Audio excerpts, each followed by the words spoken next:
सभी किसान भाइयों का स्वागत है। आज आईपीएल किसान संवाद कार्यक्रम के तहत हम बात करेंगे दुधारू पशुओं के बच्चों की देखभाल एवं पोषण प्रबंधन के बारे में। मेरा नाम कुंवर घनश्याम, कृषि विज्ञान केंद्र गौतम बुद्ध नगर में पशुपालन विशेषज्ञ के रूप में मैं यहाँ पे हूँ। किसान भाइयों, यदि बात की जाए पशुपालन की तो किसान की रीढ़ की हड्डी माना जाता है हमारे दुधारू पशु। उनके बच्चों की देखभाल बहुत ही ज़्यादा जरूरी है, क्योंकि जो हमारे गाय और भैंस के बच्चे हैं, यदि मुख्यतः हम बात करें भैंस के बच्चों की, लगभग 55 से 60% बच्चे हमारे भैंस के वो जो है मृत्यु हो जाती है उनकी। यदि उनकी मृत्यु ना हो तो हम ऐसा प्रबंध करके चलें जिससे कि उनको ज़्यादा लाभ किसानों को मिल सके। यदि किसान के यहाँ से प्रत्येक वर्ष एक कटिया भैंस बन के तैयार हो जाती है तो उसको अलग से मुनाफा होता है। दूध के अलावा ये अलग ज़्यादा फायदा इसको मिलता है। तो ये हमें पालने पोसने की बहुत बड़ी बात है कि हम उसका देखरेख कैसे करें। यदि इसकी देखरेख की बात आती है तो शुरुआत करते हैं हम जिस समय हमारी भैंस गाभिन होती है, तो गाभिन भैंस को ही हम पेट के कीड़ों की दवाई देना बहुत ही ज़्यादा जरूरी है। यदि हम गाभिन भैंस को पेट के कीड़ों की दवाई नहीं देते हैं तो जो बच्चा पेट में पल रहा होता है, गर्भ में पल रहा होता है, तो माँ के पेट से ही गर्भस्थ नाल के द्वारा ये कीड़े बच्चे के पेट में पहुंच जाते हैं और जन्म लेने से पहले ही उसको खून चूसने लगते हैं, जिससे कि बच्चा भी कमजोर हो जाता है और हमारी भैंस का भी जो स्वास्थ्य है वो ठीक तरीके से नहीं रहता है। यही कारण है कि हम भैंस को गर्भावस्था में पेट के कीड़ों की दवाई अवश्य देनी चाहिए। उसका उचित समय यदि मैं बताऊं आपको तो पहले 4 महीने छोड़ने हैं जो गर्भ के हैं, और आखिर के 3 महीने यदि छोड़ दें, 5वें और 6ठे महीने की गर्भावस्था में हम पेट के कीड़ों की दवाई अपनी भैंस को दे देंगे या अपनी गाय को दे देंगे तो वो समय सर्वोत्तम रहता है। हमारे उस बच्चे में वो कीड़े शिफ्ट नहीं होते हैं, क्योंकि जन्म लेने से पहले ही खाना शुरू कर देता है। दूसरी बात आती है, कई बार हमारे किसान ऐसा करते हैं कि जो गाय या भैंस दूध देना बंद कर देती है तो उसकी देखभाल हम बहुत ही कम करते हैं, यानी कि उसको रातिब की मात्रा बिल्कुल बंद कर देते हैं और सूखे चारे पे पालना शुरू कर देते हैं। ये इससे आगे आने वाले ब्याज पे बहुत ही बुरा असर पड़ता है। दूध की मात्रा भी कम होती है और जो बच्चा पैदा होने वाला है उसका स्वास्थ्य भी बहुत ज़्यादा अच्छा नहीं रहता है। इसलिए बहुत जरूरी है कि हम अपनी भैंस को 1 से 1.5 किलोग्राम जो रातिब है, आहार है हमारा संतुलित आहार, वो बच्चे के लिए भी हमको देना चाहिए, जो उसके लालन पोषण के लिए बहुत ही ज़्यादा जरूरी है। आखिर के 3 महीने जो गर्भावस्था के हैं, उन महीनों में हमें भैंस की देखभाल और अच्छे से करनी चाहिए। अंतिम दिनों में दस्तावर चारे बहुत ही उपयुक्त रहते हैं भैंस के लिए, और हरे चारे की मात्रा भी हमको लगातार देते रहना चाहिए। यदि हरा चारा पशुओं को नहीं मिलता तो उसमें आवश्यक पोषक तत्व हमारे पशुओं को नहीं मिल पाते हैं, तो हरे चारे का प्रबंध रखना है। ये सारी चीज हमें पेट के कीड़ों की दवाई भी देनी है। अंतिम दिनों में जब आपको पता है कि हमारी भैंस बच्चा देने वाली है तो उसकी देखरेख भी बहुत ज़्यादा जरूरी है। कहीं ऐसा ना हो कि कहीं दूसरे पशु खुल के उसको टक्कर मार दें या कोई देखरेख में हमारी कमी रह जाए, तो उसको भी हमें अलग रखना चाहिए। जो काविंग रूम हमारा जो बच्चा देने का कमरा है या नहीं भी है किसान के यहाँ पे पशुशाला में, तो उसकी हमें देखरेख अलग से करनी चाहिए। बच्चा देने के पश्चात सबसे पहले जो हमें करना चाहिए काम, बहुत सारे लोग कई बार ध्यान नहीं देते हैं, दूसरी चीजों में व्यस्त रहते हैं। हमें सबसे पहले बच्चे को सांस लेने के लिए उसकी नाक से जो गंदगी लगी हुई होती है वो नाक और मुंह हमको साफ करना है, जिससे कि वो प्रॉपर सांस लेने लगे और जीवन उसका वहां से शुरुआत हो सके। उसके बाद में गाय या भैंस उसको चाटती भी रहती है और एक ऐसे कपड़े जो गंदा ना हो कपड़ा, उस कपड़े से उसको थोड़ी सफाई भी हमें करनी चाहिए। भैंस को या गाय को उसको चाटते रहने देना चाहिए। इसके बाद हमें उसका जो नाल है उसको लगभग 1 इंच छोड़ करके, ज्यादा बड़ी न हो, उसको हमें काट देना चाहिए। उसको काटने के लिए ध्यान ये रखना है, एक साफ ब्लेड, नया ब्लेड का इस्तेमाल करें, या जो चाकू हमारे घर में है इस तरह का, तो बिल्कुल चाकू पे जंग नहीं लगा होना चाहिए। उस चाकू की मदद से हम ब्लेड से या फिर ब्लेड से हम उसकी नाल को काट देते हैं, जिससे कि वो पैर में ना लगे या दूसरे पशु का उस पर पैर ना रखा जाए। काटने के पश्चात उस पर टिंचर आयोडीन का घोल से हम उसे अच्छी तरह से बांध देना चाहिए, जिससे कि वो जल्दी ही ठीक हो जाए। अब बात आती है खाने पीने की। सबसे अच्छी बात ये देखी गई है कि जो बच्चे को आधा से 1 घंटा के पैदा होने के 1 घंटे के बाद में यदि खीस पिला दिया जाए तो उन बच्चों में प्रतिरोधक क्षमता बीमारियों से लड़ने के लिए ज्यादा बनती है। लेकिन आमतौर पे जो गांव में हमारे किसान भाई को मैं देखता हूं कई बार, वो लोग क्या करते हैं कि जब तक गाय भैंस जेर नहीं डालती है तब तक वो अपने उन बच्चों को खीस नहीं पिलाते हैं। इससे बहुत देर हो जाती है, तो थोड़ा खीस हमें आधा से 1 घंटे के बीच में, जो खीस पिलाने का उचित समय है, आधा से 1 घंटे के बीच में हमें जरूर पिलाना चाहिए।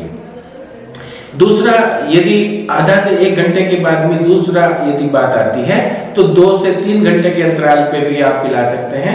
रिसर्च में ये पाया गया है, यदि जो 6 घंटे के बाद में दूध पिलाया गया है और आधा घंटे या 1 घंटे के बीच में दूध पिलाया गया है, यदि दोनों में अंतर किया जाए तो वो बच्चे ज्यादा स्वस्थ पाए गए हैं जिनको पहले खीस पिलाया गया है।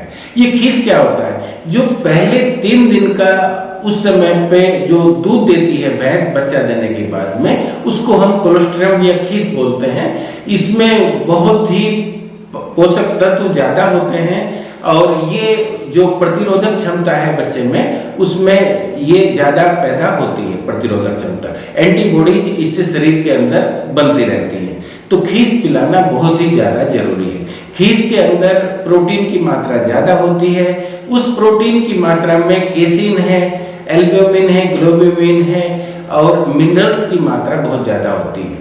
तो इससे जीवन भर जो लड़ने की शक्ति रहती है बीमारियों से, ये बनी रहती है। और ये किसी और चीज में प्रकृति ने नहीं दिया है, केवल खीस में इस तरह के गुण पाए जाते हैं जो बच्चों को, गाय और भैंस के बच्चों को जीवन भर बीमारियों से लड़ने की ताकत प्रदान करते रहते हैं। यदि किसी कारण से जो खीस पिलाने का समय है इसमें देरी होती है तो बहुत ही ज्यादा नुकसान होता है। कई बार ऐसा देखा गया है कि हमारी गाय या भैंस बच्चा देते समय या कुछ समय पश्चात यदि उसकी किसी कारणवश मौत हो जाती है तो उस समय खीस की जगह हम क्या पिलाएं? हमारे सामने सबसे बड़ा सवाल आ जाता है कि अब खीस का सब्स्टिट्यूट क्या हो।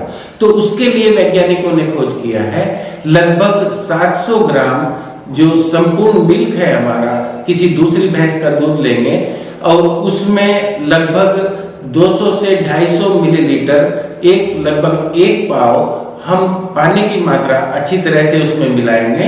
उसके साथ में 2 अंडे, जो मुर्गी का अंडा होता है, वो उसमें अच्छी तरह से मिला लेंगे, फेंट लेंगे और फेंटने के पश्चात में उसमें थोड़ा सा आधा से 1 चम्मच जो टीस्पून है हमारी, वो अरंडी का तेल उसमें मिला देते हैं। तो ये 24 घंटे में 2 बार इस मात्रा को, इस मिश्रण को दिया जा सकता है और ये मिश्रण हम 4 से 5 दिन तक हम लोगों को उस बच्चे को देना चाहिए। उससे क्या होता है कि उसकी जो आहार नाल है उसकी भी सफाई हो जाती है, जो पहली गंदगी भरी रहती है उसमें उसकी भी सफाई होती है और इसके अलावा पोषक तत्वों की मात्रा भी उस बच्चे को मिलती रहती है। यानी कि हम थोड़ा सा उसको उसका सब्स्टिट्यूट मान के और ये पिलाया जा सकता है, तो दूसरी चीजों से बचाव कर सकते हैं जिससे कि बच्चे की मौत न हो। तो ये चीज बहुत ध्यान रखने की है कि हमें खीस कितना पिलाया जाना चाहिए। अब बात ये आती है कि हम खीस पिलाते हैं, कई बार मैंने किसानों को ये देखा है, कुछ लोग कहते हैं कि हम 1 थन का जो पूरा दूध होता है या खीस होता है पहले वो पिला देते हैं। कुछ लोगों को मैंने ये देखा है कि हम तो 2 थन का जो दूध होता है या खीस होता है उसको पिला देते हैं, लेकिन ये उचित नहीं है। अब समय बदल गया है, ये इससे यदि हम ज्यादा खीस पिला देंगे तो बच्चे की मौत हो जाएगी, और यदि हम कम खीस पिलाएंगे तो वो पोषक तत्वों की पूर्ति नहीं हो पाती है। तो इसलिए बहुत ही ज़्यादा जरूरी है कि हम बच्चे की वजन के हिसाब से खीस पिलाएं। यदि किसी बच्चे का वजन 25 किलो है तो हम उसको 2.5 लीटर खीस, 2.5 लीटर खीस 24 घंटे के अंतराल में हमें पिलाना, 24 घंटे के समय में, यानी कि 2 वक्त में हमें 2.5 लीटर खीस देना है। यदि किसी बच्चे का वजन 30 किलो है तो हम उसको 3 लीटर खीस पिलाएंगे। तो जितना भी बच्चे का वजन होता है उसका 10वां भाग खीस पिलाना हमें चाहिए। ये खीस की मात्रा होती है। कई बार बच्चा ऐसा होता है कि जो समय से पूर्व बच्चा दे देती है भैंस, तो उसका स्वास्थ्य ठीक इतना नहीं होता है और वजन कम होता है, तो उसका हमें विशेष ध्यान रखना है। कई बार जो स्वस्थ बच्चे होते हैं, वैसे तो आमतौर पर भैंस के बच्चे 25 से 30 किलो के बीच में होते हैं, तो मैं किसान भाइयों को यही निवेदन करूंगा कि वो जो खीस की मात्रा है 2.5 से 3 लीटर के बीच में हम उसको पिलाना चाहिए 24 घंटे के अंतराल में, 24 घंटे में, और ये दिन 24 घंटे में 2 बार मात्रा दी जा सकती है। तो ये खीस की बात है। इसके अलावा जो बात आती है फिर, तो मुंह की सफाई की भी हो गई है, साफ सफाई रखेंगे, भैंस की भी साफ सफाई रखेंगे हम, जिसको वो चाटने ना दे। जेर डाल देती है भैंस 6 घंटे से 8 घंटे के अंतराल पे। उसके बाद में 8 से 10 दिन पे यदि बच्चे की देखभाल में सबसे जो पहली चीज मुख्य चीज आती है, हम उसको पेट के कीड़ों की दवाई हमको 10 से 15 दिन में पिला देनी चाहिए। पिपराजिन कंपाउंड के नाम से दवाई आती है, तो वो दवाई हमें सर्वप्रथम ये हमें पिलाया जाना चाहिए। फिर उसके बाद में 3 महीने के बाद ये दवाई लगभग, जब बच्चे की उम्र 90 से 100 दिन की है लगभग, तो उसको पेट के कीड़ों की दवाई एक दोबारा पिलाया जाना चाहिए। वो एल्बेंडाजोल दवाई के नाम से आती है, एल्बेंडाजोल नामक सस्पेंशन होता है। ये दवाई उस समय पे ये 60 से लेकर 90 मिलीलीटर तक पिलाया जाना चाहिए। उसके बाद प्रत्येक वर्ष में 2 बार हम पेट के कीड़ों की दवाई देते रहते हैं अपने सभी पशुओं को। तो पेट के कीड़ों की दवाई यदि हम सही समय से देंगे, और यदि हमें सींग रोधन कराना है, कई बार कोई बछिया बहुत ही अच्छी है, उस बछिया को सींग रोधन कराना है, तो हमको बहुत ज़्यादा देर नहीं करनी चाहिए। 15 से 20 दिन की उम्र पे सींग रोधन की स्थिति सही रहती है। जितना ज़्यादा देर करते हैं हम, कई बार किसान सोचते हैं अभी तो सींग नहीं उगना शुरू हुए हैं, बाद में करा देंगे, उससे बच्चे को बहुत ज़्यादा कष्ट होता है। तो उससे कष्ट से बचने के लिए शुरुआत में हम उसको हैंडल भी अच्छे तरीके से कर लेते हैं, और 15 से 20 दिन की उम्र पे सींग रोधन का कार्य अपने निकटतम जो हमारे पशु चिकित्सक हैं उनसे हमें ये कराना चाहिए, सींग रोधन का कार्य। तो उससे हमारी बच्चियां, फिर वो मारने का डर नहीं रहता है कि कई बार टक्कर मार देती है तो वो किसान को नुकसान उठाना पड़ता है। ये सींग रोधन की बात हो गई है। दूसरी बात यदि हम करते हैं, तो जब 15 से 20 दिन की बच्चे की उम्र हो जाती है, थोड़ा थोड़ा सा हमें हरी पत्तियां भी बच्चे को खाने को देना चाहिए। इसी बीच में कुछ दिनों के बाद में, जैसे ही खीस की मात्रा खत्म होती है, पहले 3-4 दिन के बाद में, तो हमें उस बच्चे को दूध भी पिलाते रहना चाहिए। यदि हम दूध बिल्कुल नहीं पिलाएंगे और बच्चे की इससे मौत हो जाती है, आवश्यक पोषक तत्वों की पूर्ति नहीं हो पाती है। कुछ दिन बाद हम थोड़ा थोड़ा सा कम कर सकते हैं, सेपरेटेड मिल्क पिला सकते हैं, और जैसे ही चारा खाना शुरू करें, थोड़ा सा आहार या रातिब खाना शुरू करें, तो फिर दूध की मात्रा को धीरे धीरे कम करते रहते हैं। तो ये हरी पत्तियां देना शुरू करेंगे, ये करेंगे। इसके बाद में जब उस बच्चे की उम्र 4 महीने की लगभग हो जाती है, क्योंकि ये टीकाकरण का जो आगे जाके बच्चों से जो बड़े होते हैं, तो कई तरह की बीमारियां हमारे पशुओं में हो जाती है। उससे बचने के लिए टीकाकरण भी बहुत ज़्यादा जरूरी है। जब बच्चे की उम्र लगभग 4 महीने की है, तो उस समय हमें गलाघोटू नामक बीमारी होती है पशुओं में। ये गलाघोटू नामक बीमारी होती है पशुओं में। 4 से 5 महीने की उम्र पे हमें अपने पशुओं को एक टीका उस बीमारी के प्रति लगवा देना चाहिए। पशु, ये जो हमारे नवजात शिशु हैं 4 से 5 महीने की उम्र के। फिर उसके बाद में एक बीमारी खुरपका और मुंहपका होती है।